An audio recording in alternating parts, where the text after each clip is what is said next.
Magandang hapon na naman sa inyo mga suki namin tagapakinig. Narito na naman po ang inyong lingkod, Kuya Peles. At ako pong muli ay inyong makakasama sa loob ng kalahating oras. At syempre, kasama pa rin natin mga kaibigan, ang ating mga artista sa radyo, na siya namang nagbibigay buhay sa ating mga napipiling liham sa araw-araw.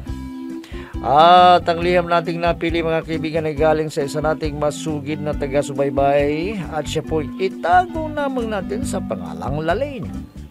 Bueno, basahin na natin ang liham ni Lalaine. Dear Kuya Perez, sa hirap po ng buhay ngayon, kahit ano gagawin mo para lang sa pamilya. Wala po akong pinag-aralan, Kuya. Ni elementarya ay hindi ko natapos sa hirap ng buhay. Itago na lamang po ninyo ko sa pangalang Lalaine, 28 taong gulang at may asawa na po ako, Kuya. Para malinaw sa inyo, ganito po nagumpisa ang aking problema, Kuya Perez.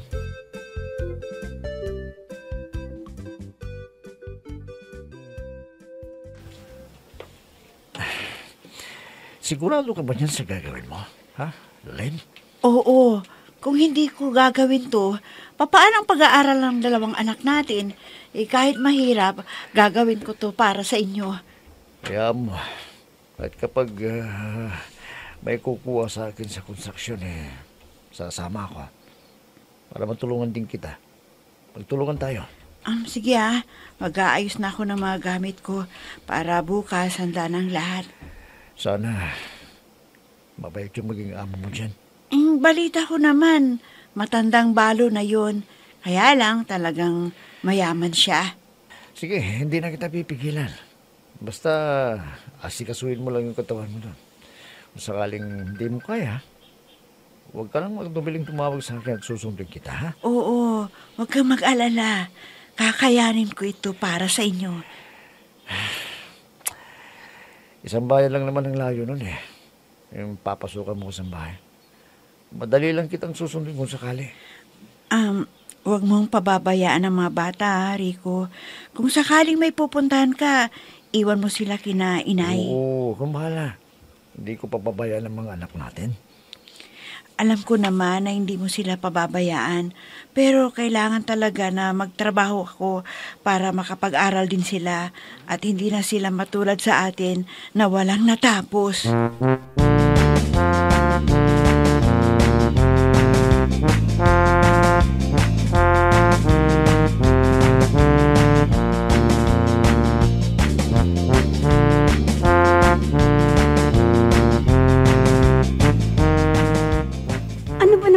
Mami, kailan ba darating yung sinasabi niyong kasambahay natin, ha, Mami? Bukas na bukas ay nandito na siya. Baka hindi marunong ng trabahong bayan, Mami. Malilintikan yan sa akin, Ikaw naman, anak. Alis-alisin mo nga yung pagkasuplada mo. Kaya hindi tumatagal ang mga kasambahay natin dahil sa'yo. At ako pa, ang sinisisi niyo talaga, Mami? Sino pa ang sisisihin ko? Ikaw lang naman ang mahilig na mag-utos Talagang utusan ko siya. Anong silbi ng ibabayad natin sa kanya? Kung hindi ko siya uutusan, hindi ba, Mami? Oo na, nandyan na ako. Pero huwag namang masyadong istrikto sa mga kasambahay. Dahil napapagod din ang mga yan. Para naman kahit papano, itumagal sila sa atin. Makaalis na nga. Sinisermonan nyo na naman ako Diyan na kayo.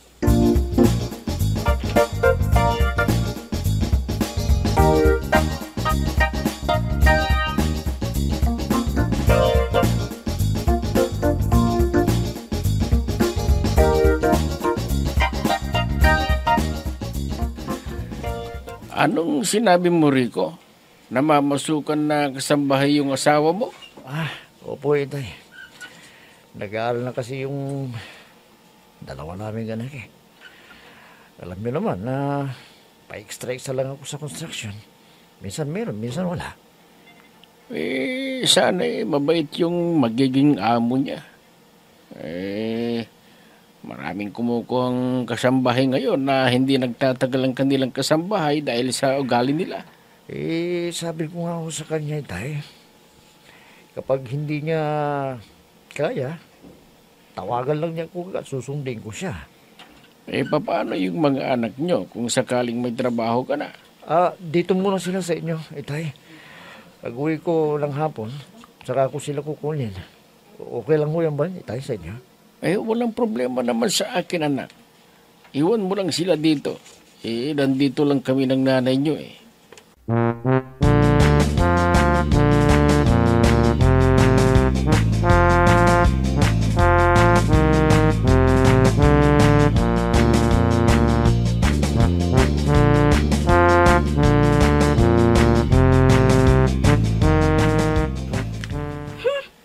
Ikaw pala ang bagong kasambahay namin? Kakayanin mo kaya ang trabaho dito sa bahay? Opo ma'am. Kakayanin ko po. Sinibis mong yan? Tingnan natin kung papasa ka. Wala ho akong hindi kakayanin kung para sa pamilya ko, ma'am. Sige. Pwede ka nang mag-umpisa. Linisin mo yung kotse ko, ha? At ang gusto ko malinis na malinis, ha? Opo, ma'am. At pagkatapos mong linisin ang kotse ko, paliguan mo yung alaga kong 2 pusa at mga alaga kong mga aso. Naku, ma'am. Baka po kagatin ako ng aso ninyo. Problema mo na yun. Basta paliguan mo sila. At matagal na silang hindi naliligo. Huwag kang mag-alala. Mababait naman ang mga alaga kong aso Basta mabait ka rin sa kanila. Pero, ma'am, baka po... Basta sundin mo ang mga inuutos ko sa'yo. At pagkatapos naman paliguan ng mga aso ko, diligan mo ang mga halaman sa hardin. Naintindihan mo? Opo, ma'am.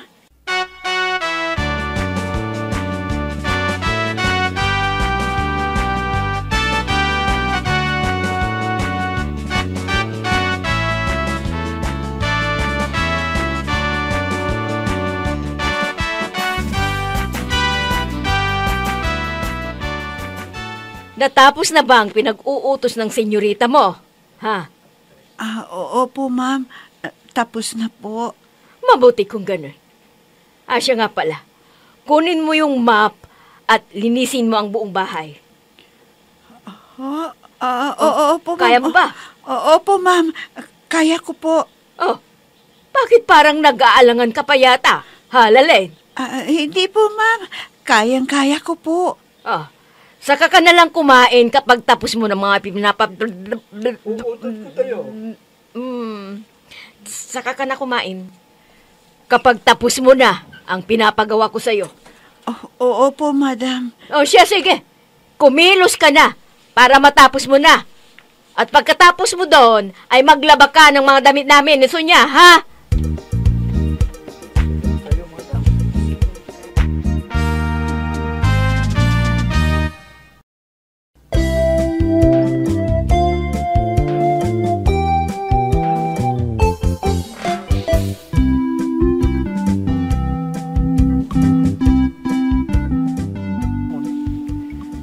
Kuya, marami na agad kuya ang ipinagawa sa akin pagdating ko doon sa bahay ng mga naging ako. At ang sahod ko kuya ay 6,000 sa isang buwan. Kung hindi ko lang iniisip ang mga anak ko kuya, gusto ko lang sumuko. Kaya lang kuya, ginagawa ko ito para sa aking pamilya. Dahil walang permanenteng trabaho ang aking asawa. Kaya ginagawa ko rin ang lahat para sa kanila. Isang araw, kuya, ay...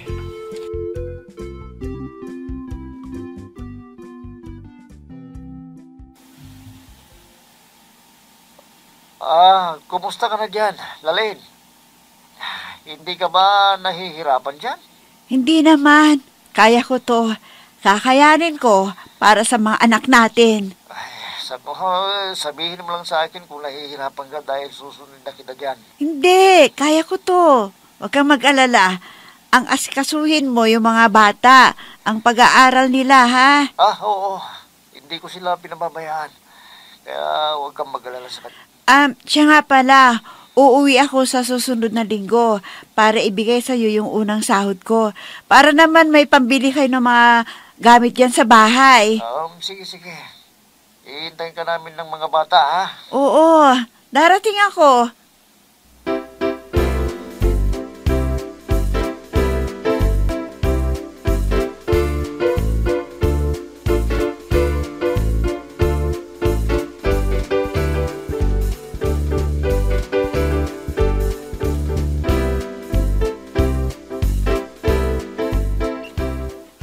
Oh, Lalen, ano bang ginagawa mo dyan? Oras ng trabaho. Magtrabaho ka. Ho, Sino ba yun? Lalay. sige na.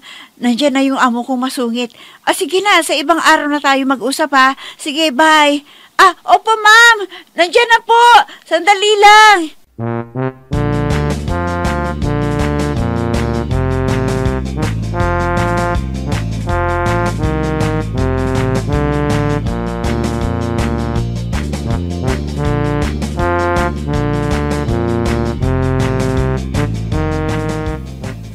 Ano ang ginawa mo sa damit ko? Halalay! Alam mo ba kung magkano ang damit ko na yan, ha? Alam mo? Walang hiya ka! Aray ko, madam, nasasaktan po ako. Aray ko, Walang hiya ka talaga. pasensya na po kayo. Hindi ko po sinasadya, madam. Kung basagin ko kaya ang mukha mo, ha? Gusto mo ba, ha? Aray ko.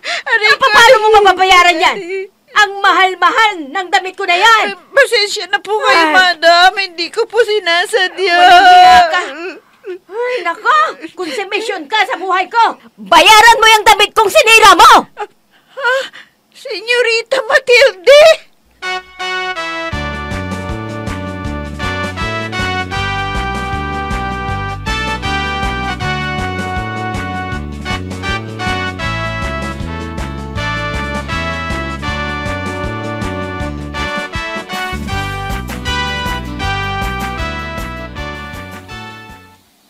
Ano? Hindi ka na makakauwi? Bakit?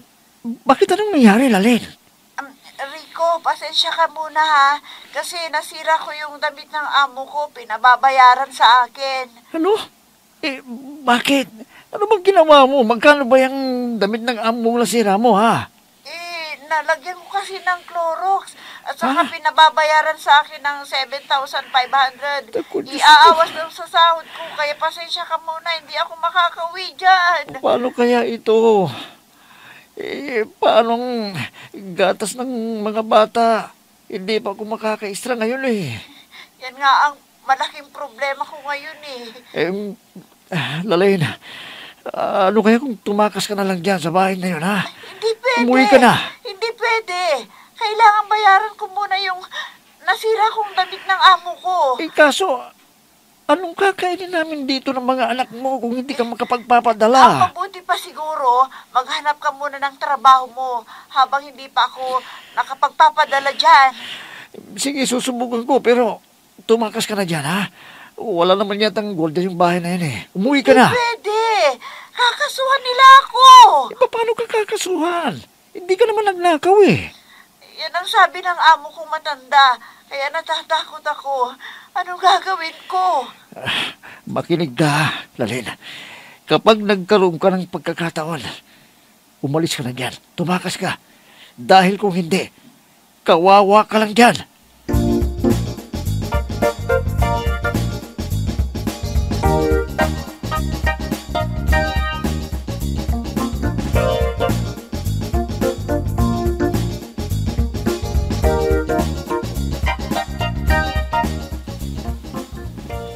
Pinagkain mo na ba ang alaga kong aso at ang alaga kong pusa?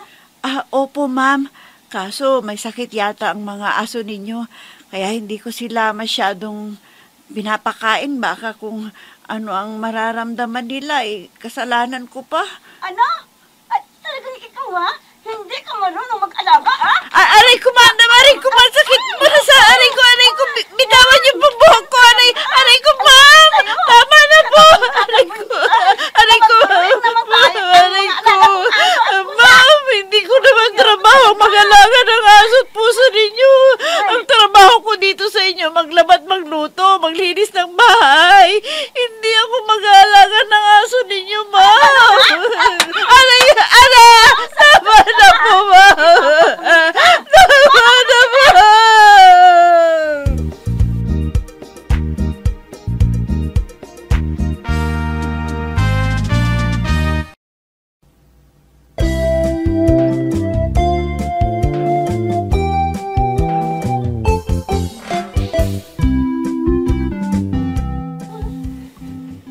Ngayon ko naramdaman, kuya, ang takot sa buhay ko. Dahil sunod-sunod, kuya, ang manta sa akin ng mga amo ko. Hindi ko maintindihan, kuya, kung bakit ganitong ugali ng amo kong dalawang na mag-ina. Hindi ko na alam ang gagawin ko, kuya, dahil una, nasira ko ang damit ng amo kong babae na matanda. At pangalawa, kuya, pati mga alaga nilang hayop sa akin iaasa. Kuya, yung damit ng amo kong babae na matanda, mahal pala at pinababayaran sa akin. Iaawas daw sa sweldo ko buwan-buwan. Kuya, gusto ko nang umalis sa bahay na ito kahit wala na akong sahod na makukuha. Dahil pakiramdam ko, kuya, hindi tao ang trato nila, kundi parang isang hayop. Nagmamakaawa na yung asawa ko, kuya, nung tinawagan ako na umalis na raw ako dito. Kaya lang natatakot ako, kuya, na baka kung tumakas ako rito, baka pagbintangan nila akong nagnakaw. At makulong pa ako. Ano po ba ang dapat kong gawin, kuya? Sana po matulungan niyo ako sa aking inilapit na problema. Lubos na gumagalang, Lalaine.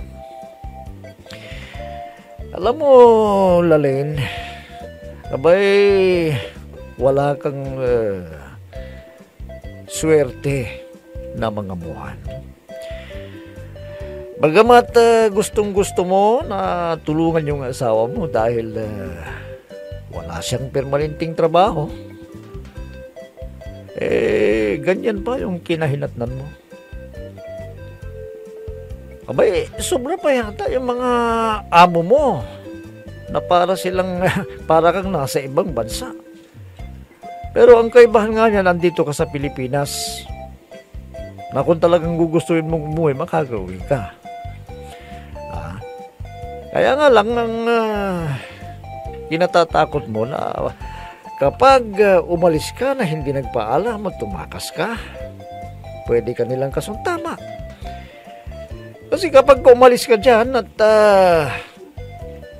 nag-report sila sa pulis, at pwede na lang ibintang kung ano yung gusto nilang ibintang sa'yo. Pwedeng nagnakaw ka ng pera, nagnakaw ka ng alahas, pwede nilang palabasin yan sa blatter.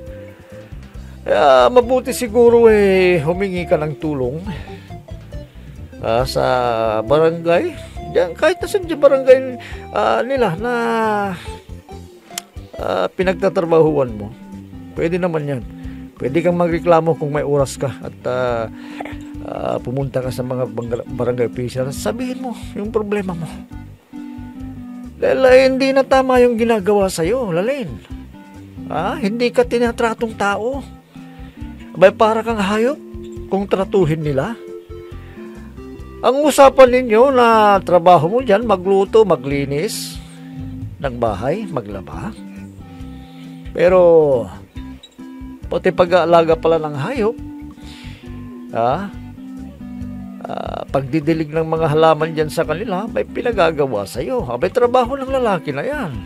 Dapat sana kumuha sila ng buhay nila para magdilig ng mga halaman dyan. Hindi yung pati yan pinagagawa sa'yo. Kung tutusin, abay, yung 6,000, maliit na sahod yan, isang kasambahay. Maliit yan. Kahit na sabihin na natin na libre ng lahat, maliit yan. Kaya siguro tama yung asawa mo, gumawa ka ng paraan para makaalis ka na dyan. Hayaan mo na yung sahod mo kahit hindi mo makuha yan.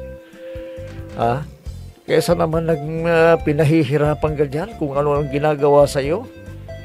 Physical na yung ginagawa sa'yo dyan. Sinasaktan ka na. Kagaya ng sabi ko, pwede kang magreklamo kahit dyan sa barangay nila. Lalo na kapag may pasa ka sa katawan, sa pananakit nila, pwede mong ireklamo yan. Para lang makaalis ka riyan.